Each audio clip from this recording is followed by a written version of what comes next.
ராதிகா வணக்கம். திருநெல்வேலி மாவட்டத்தின் வீரவநல்லூர் அருகே கொலை சம்பவம் ஒன்று தற்போது நடந்தேறி உள்ளது. முதற்கட்ட தகவல்களை சேகரித்த போது பழிக்கு பழியாக இந்த கொலை சம்பவம் நடைபெற்றதாக தெரிய வருகிறது. காவல்துறையில் இருந்து கிடைக்கப்பெறும் தகவலுக்காக காத்திருக்கிறோம். இது குறித்த விவரங்களை சேகரித்த போது 10 வருடங்களுக்கு முன்பாக திருநெல்வேலி மாவட்டத்தின் இந்த வீரவநல்லூர் மூலச்சி பகுதியில் ஏற்பட்ட ஒரு பிரச்சனையில் பெருமாள் பாண்டியன் என்பவர் கொலை செய்யப்படுகிறார்.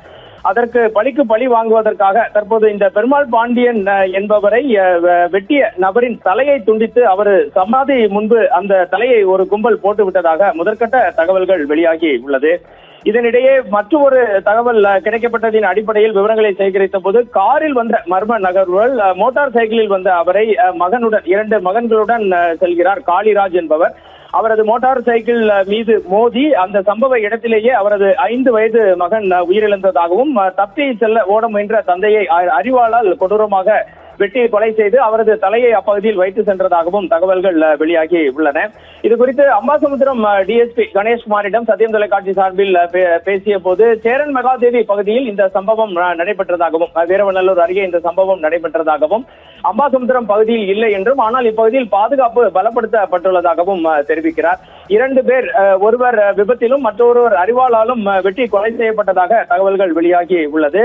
காளிமுத்து மற்றும் அவரது 5 வயது மகன் ஜெயராஜ் இதில் பலியானதாகவும் மற்றொரு மகன் சின்னராஜ் காயமடைந்திருப்பதாகவும் முதற்கட்ட தகவல்கள் வெளியாகியுள்ளன. திருநெல்வேலி மாவட்ட எஸ்பி விஸ்வேஷ் பால சுப்பிரமணியம் இது குறித்த விவரங்களை விரைவில் தெரிவிப்பதாக கூறியிருக்கிறார். எது எப்படி இருந்தாலும் திருநெல்வேலி மாவட்டத்தில் 2 பேர் பலியான சம்பவம் மிகப்பெரிய பரபரப்பினை ஏற்படுத்தி இருக்கிறது. மாவட்டம் முழுவதுமே பாதுகாப்பு பலப்படுத்தப்பட்டிருக்கிறது. தற்போது கிடைத்த தகவல்கள் ராதிகா, கல்லடைக்குறிச்சி காவல் நிலைய சரகம் மூலச்சி கிராமத்தை சேர்ந்த 40 வயதான காளிமுத்து என்பவர் தனது மகன்கள் 2 வீரவநல்லூர் காவல் நிலைய சரகம் வல்லத்து நம்பிகுளம் பகுதியில் பைக்கில் சென்ற போது காரில் வந்த நபர்கள் அவரை வழிமறித்து தாக்கி கொலை செய்ததாக காவல்துறையிலிருந்து தகவல் தெரிவிக்கப்பட்டிருக்கிறது. காளிமுத்துடன் பைக்கில் உடன் சென்ற அவரது மகன் 5 வயதான ஜெயராஜ் என்பவர் உயிரிழந்ததாக தெரிகிறது. வெளிப்படையான காயம் எதுவும் இல்லை என காவல்துறையிலிருந்து தகவல்கள் சத்தியம் தொலைக்காட்சிக்கு தெரிவிக்கப்படுகிறது.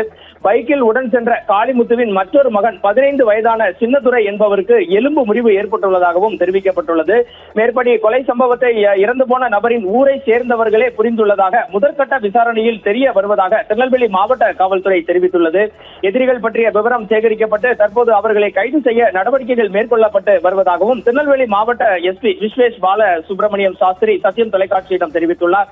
மாவட்டம் முழுவதுமே பரபரப்பு ஏற்பட்டுள்ளது. மாவட்டம் முழுவதும் பாதுகாப்பு பலப்படுத்தப்பட்டிருக்கிறது. இதுவே தற்போது இருக்கும் கள நிலவரம் ராதிகா. தொடர்ந்து விவரங்களையும் நிலவரங்களையும் சேகரித்துக் கொண்டிருக்கிறோம் ராதிகா.